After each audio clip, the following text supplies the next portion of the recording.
Doa dimulai.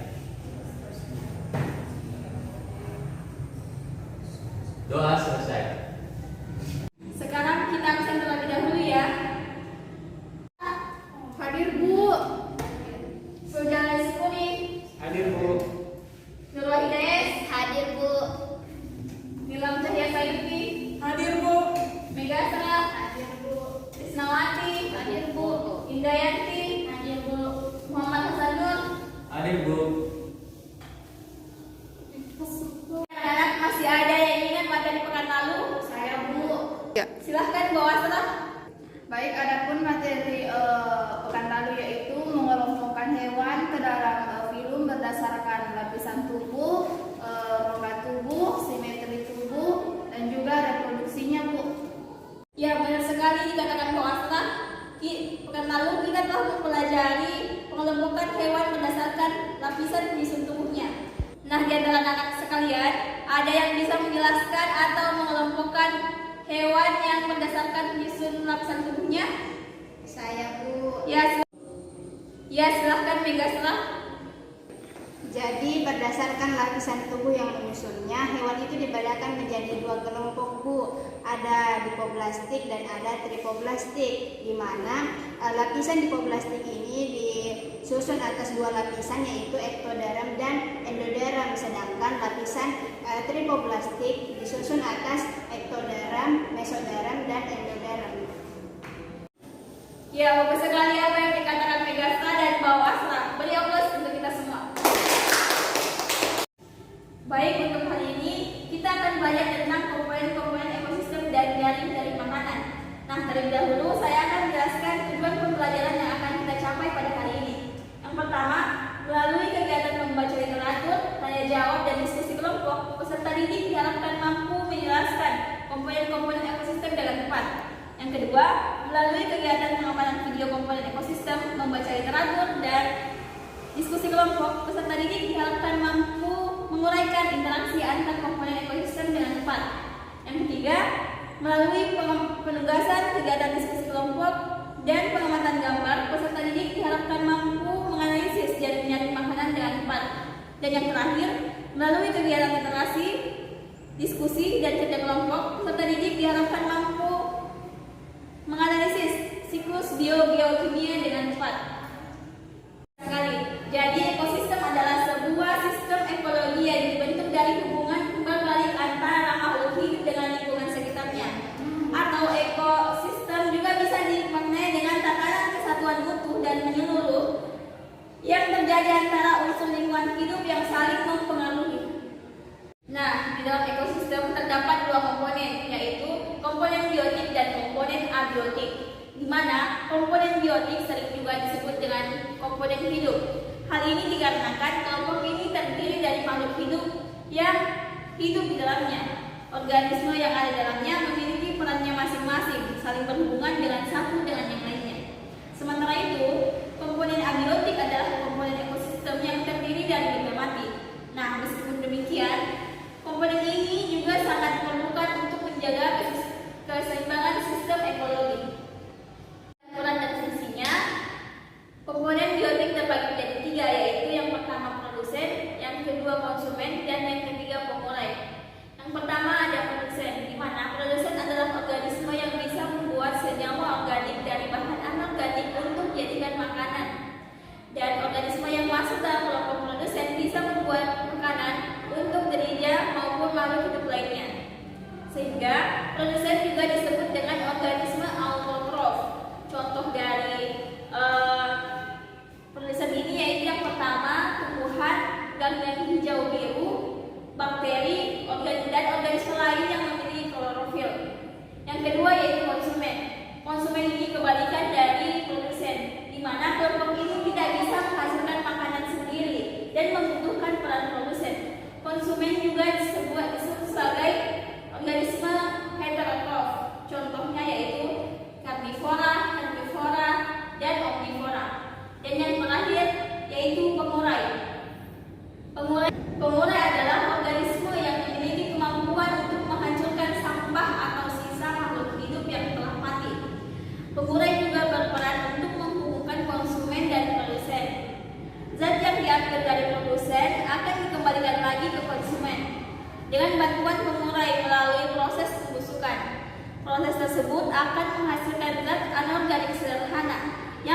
Dekomposasi bisa juga dijumpai di mana saja, baik di darat, di air, bahkan di udara. Contohnya jamur dan bakteri. Selanjutnya komponen abiotik, di mana komponen abiotik ini memiliki 5 bagian. Yang pertama ada air, yang kedua udara, yang ketiga cahaya matahari, yang keempat letak geografis, yang kelima tanah, dan yang terakhir pH atau derajat keasaman. Nah, yang pertama ada air. Air ini menjadi komponen abiotik yang sangat diperlukan dalam kehidupan.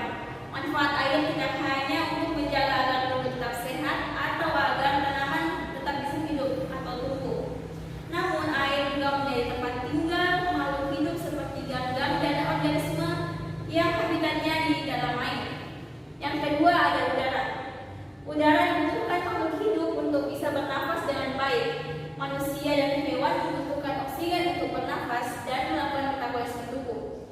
Dan tanaman atau tumbuhan membutuhkan karbon dioksida dalam proses fotosintesis. Nah, yang ketiga, cahaya matahari. Cahaya matahari merupakan sumber energi bagi tumbuhan. Produsen tanaman satu itu butuh cahaya untuk fotosintesis dan menghasilkan makanan. Nah, sementara manusia dan hewan membutuhkan cahaya matahari untuk memperoleh kehangatan dan membantu proses metabolisme. Bahkan vitamin D yang ada di tubuh manusia bisa diaktifkan dengan bantuan sinar matahari pagi.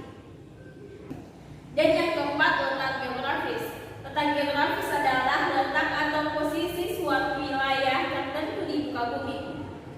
Letak geografis ini ditentukan dari segi astronomis, geologis, dan juga sosial budaya. Yang kelima, ada tanah. Tanah juga menjadi bagian dari komponen ekosistem yang penting. Selain menjadi tempat berpijak, tanah juga merupakan sumber kehidupan terutama bagi kelompok produsen. Tanaman memperoleh berbagai nutrisi dari dalam tanah. Adanya nutrisi tersebut membuat tanaman bisa tumbuh dengan baik atau dengan sehat.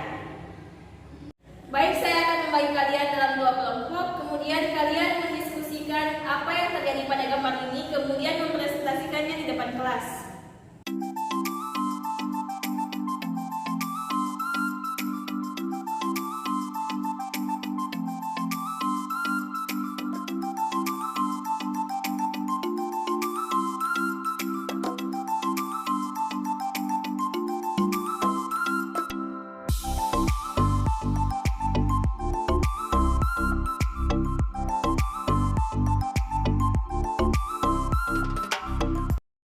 Pekerjaannya telah selesai. Untuk kelompok 1, saya persilahkan untuk mempresentasikan hasil kelompoknya. Baik, Assalamualaikum warahmatullahi wabarakatuh.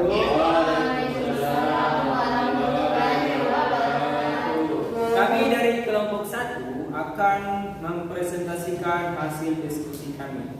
Jadi, gambar ini merupakan gambar daun geokimia, di mana daun geokimia itu merupakan perpindahan unsur-unsur kimia melalui makhluk hidup dan lingkungan abiotik, baik itu berupa tanah dan air. Dalam daun tersebut dikenal ada 2 macam, yaitu daun edafik dan daun atmosferik. Baik, saya akan melanjutkan penjelasan yang telah dipaparkan oleh saudara saya Rujalali, di mana daur edafik merupakan daur yang unsur kimia pada daur tersebut tidak pernah membentuk gas di udara. Adapun daur atmosfer adalah daur yang unsur kimianya itu akan membentuk gas di udara. Artinya, keseimbangan ekosistem tergantung pada penguapan yang terjadi secara berputar pada unsur-unsur kimia tertentu. Unsur-unsur kimia yang dapat mengalami daur geokimia ini meliputi karbon, nitrogen, dan oksigen.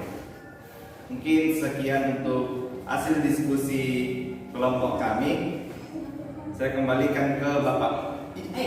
Dari kelompok 2 akan mempresentasikan hasil diskusi kami. Jadi daur biogeokimia terbagi atas beberapa macam. Yang pertama adalah daur air, proses yang terjadi karena terdapat pemanasan air oleh sinar matahari secara terus-menerus.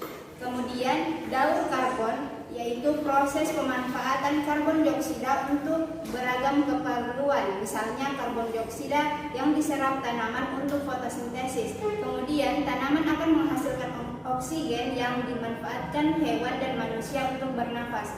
Selanjutnya daur nitrogen, di mana prosesnya penyerapan gas nitrogen bebas untuk dimanfaatkan oleh makhluk hidup, misalnya tanaman berbintil akar yang menyerap nitrogen bebas. Sekian dari presentasi kami kembalikan.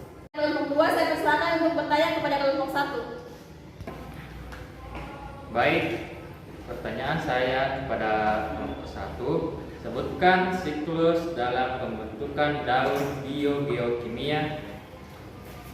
Baiklah, saya akan menjawab pertanyaan dari kelompok 2 langsung saja. Ada penguapan, ada infiltrasi dan permukaan air.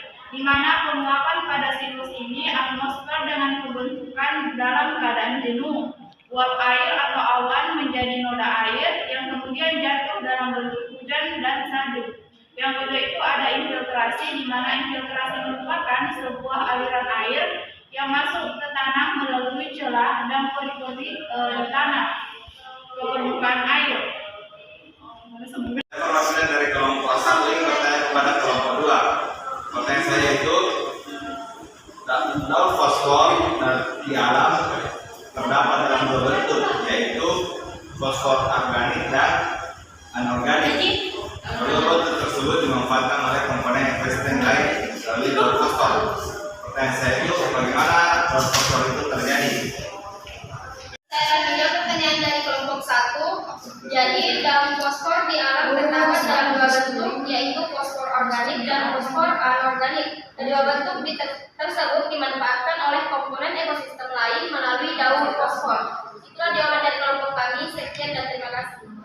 Baik, itulah akhir dari materi kita hari ini. Apa dari Anda sekalian ada yang bisa menyimpulkan materi kita yang sudah kita pelajari? Saya Bu. Baik, Bu Asra, silahkan. Baiklah, adapun kesimpulan dari materi pada hari ini yaitu di mana ekosistem adalah sebuah sistem ekologi yang dibentuk dari hubungan timbal balik antara makhluk hidup dengan lingkungan sekitarnya. Ekosistem juga bisa dimaknai sebagai tatanan kesatuan utuh dan menyeluruh yang terjadi antara unsur lingkungan hidup yang saling mempengaruhi. Mungkin itu saja Bu dari saya.